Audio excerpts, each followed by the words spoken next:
A Superintendência do Ministério do Trabalho em Sergipe vai se pronunciar sobre essa denúncia.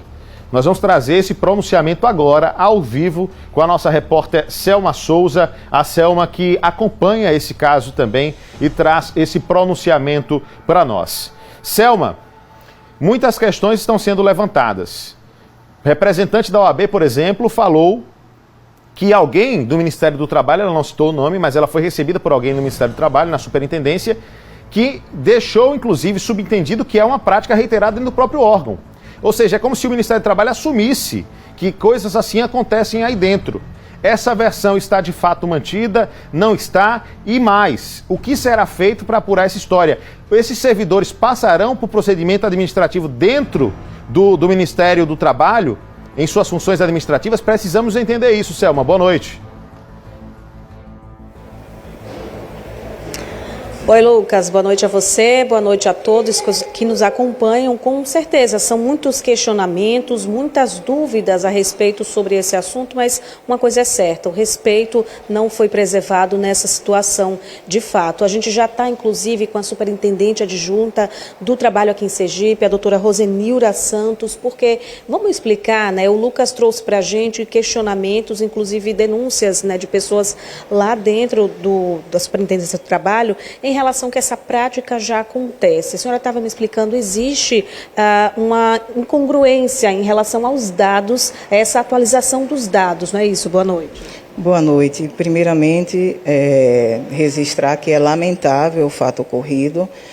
O Ministério do Trabalho, através da nossa superintendência, lamenta e repudia publicamente qualquer prática discriminatória, e especialmente nesse caso, né, que feriu a dignidade da Maria Luísa. O fato já está sendo apurado na esfera administrativa.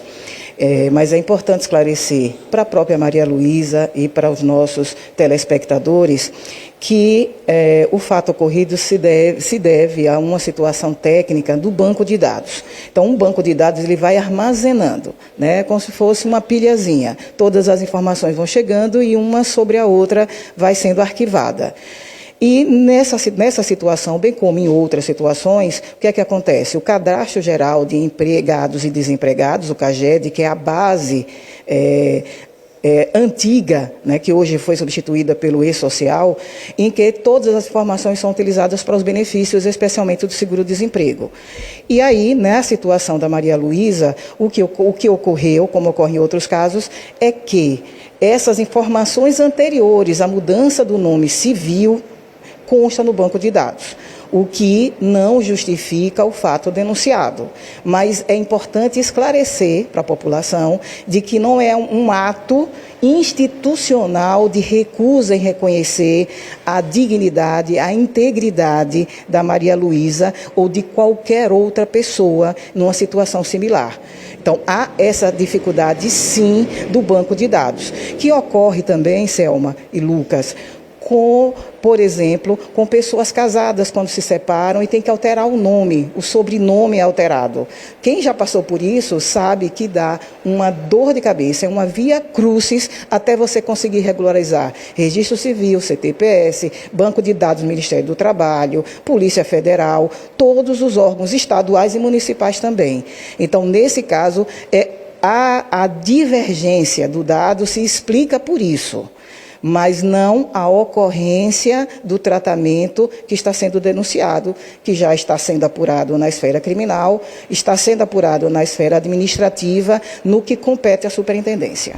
Mas as ações já estão sendo realizadas justamente para evitar esse tipo de prática lá também na superintendência? Veja, o governo federal, através do Ministério de Direitos Humanos e da Secretaria Nacional de Promoção da Cidadania, de Respeito da População LGBTIA+, né? A situação é desafiadora em todos os sentidos, mas a Secretaria Nacional tem iniciado as ações concretas do governo federal para combater e promover, especialmente promover a mudança cultural. A superintendência, nós já deliberamos junto com o superintendente José Cláudio Caducha, já estamos em articulação, em contato com a Secretaria Nacional de Direitos Humanos no Ministério competente, para que possamos unir esforços entre o Ministério do Trabalho, através do nosso ministro Luiz Marinho, e também o ministro Silvio Almeida dos Direitos Humanos, e também a secretaria específica sobre isso, porque temos aqui que reconhecer publicamente que ainda há dificuldades que são decorrentes, infelizmente, da cultura discriminatória, excludente. Mas há algumas questões objetivas que não dependem desse comportamento cultural. Por exemplo, é necessário fazer um investimento que, com certeza, é grande, vai ser grande, de ajuste do banco de dados, para que, em situação como essa, o banco de dados antigo possa se comunicar com bancos de dados novos ou qualquer alteração que ocorra no registro civil e, especialmente, lá na Receita Federal, que é a base que unifica a identificação das pessoas no âmbito federal, caminhando aí para uma identificação nacional única. Com certeza, vai evitar muito transtorno. Agora, o Lucas, ele quer interagir com a gente. Pode falar, Lucas, tem alguma pergunta? Sim, Selma, um questionamento, só para que a gente possa deixar mais claro aqui, porque do ponto de vista da administração que se tem no Ministério do Trabalho, a gente já entendeu. Há um esforço do Ministério do Trabalho para que esses dados sejam atualizados, para que isso não ocorra mais, é uma questão técnica, acontece com pessoas casadas e tudo mais. Ao mesmo tempo, ela já disse que não justifica o ato dos servidores. E diz também que a situação será apurada dentro da esfera administrativa. Eu queria que você direcionasse o seguinte, Selma, a seguinte pergunta para ela, para que a gente possa entender de forma prática, para que não fique nenhuma dúvida.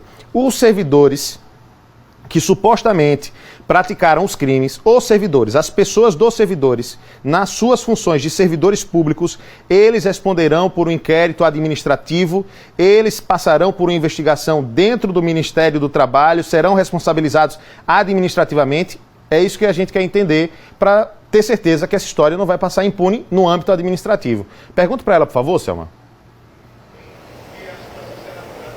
Pronto, doutora. O Lucas está perguntando se esses servidores, né, que supostamente trataram de fato, foram transfóbicos com a Maria Luísa, se eles também passarão por um processo interno, um processo administrativo, né? De fato, eles poderão ser afastados?